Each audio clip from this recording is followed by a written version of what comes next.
ये कहानी पाकिस्तान में रह रहे अशर उस्मान के साथ बचपन में घटे एक सच्चे इंसिडेंट पर बेस्ड है। बात साल 1950 की है। आज़ादी को 3 साल बीत चुके थे। अशर के बड़े अब्बा, जो ब्रिटिश राज के दौरान अंग्रेज़ी सेना के लिए हैदराबाद में पोस्टेड थे, आज वो अपने पूरे ख़ानदान के साथ पाकिस्तान जा रहे थे। अशर ने बचपन के इन सालों में काफ़ी कुछ बदलते देखा था।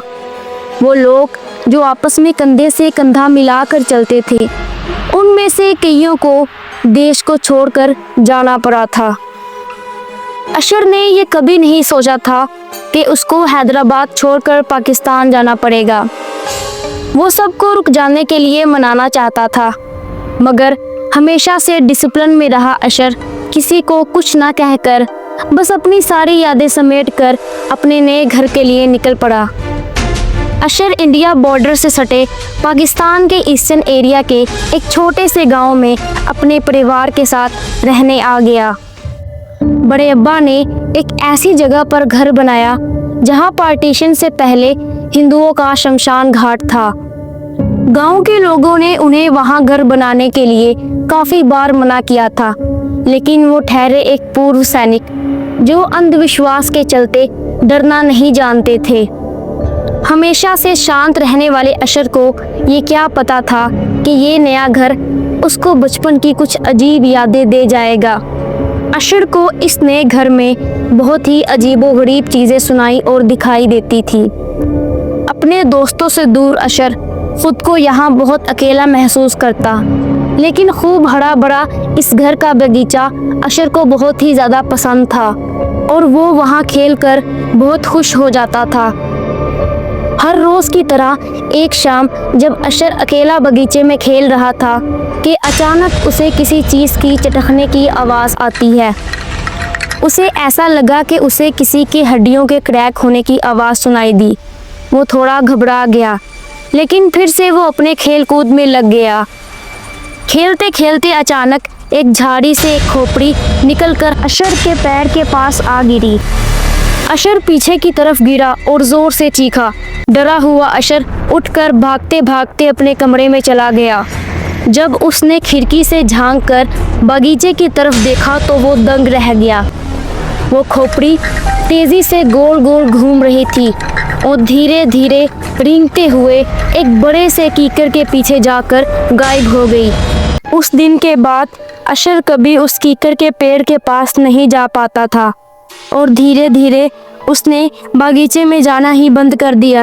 उस दिन के बाद जब भी अंधेरा होता तो अशर घबराहट के मारे जल्दी से अपने बेड पे आके लेट जाता।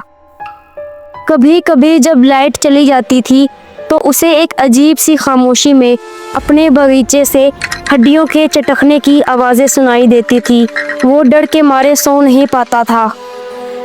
एक चांदनी रात में फिर से ऐसा ही माहौल बना। बिजली कट गई थी और हर तरफ खामोशी ही खामोशी थी। अपने बेड पर सोने की कोशिश कर रहे अशर को एकदम से ऐसा लगा कि उसके कमरे के फर्श पर कोई चीज़ रेंग रही है। जब उसने नीचे फर्श पर देखा तो वो सुन पड़ गया। चांदनी रात की इस हल्की सी रोशनी में उसने देखा कि एक खोपड़ी रेंगते हुए उसके पास आ रही थी। उस खोपड़ी के ऊपर वाले दांत नज़र आ रहे थे, लेकिन उसका नीचे वाला जबड़ा बहुत ही बुरी तरीके से टूटा हुआ था।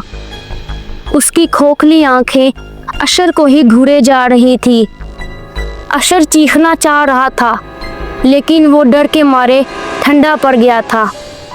जैसे जैसे वो खोपड़ी उसके पास आ रही थी, अशर का सर भारी हो गया था। फिर अचानक से उसका सर चकरा गया और वो वहीं बेड पर बेहोश हो गया। निडर और डिसिप्लिन में रहने वाले घर में अशर किसी से भी कुछ नहीं कह पा रहा था। उसके साथ कमरे में कई बार ऐसा हुआ, लेकिन उसने ये बात अपने घर में किसी को नहीं बताई थी।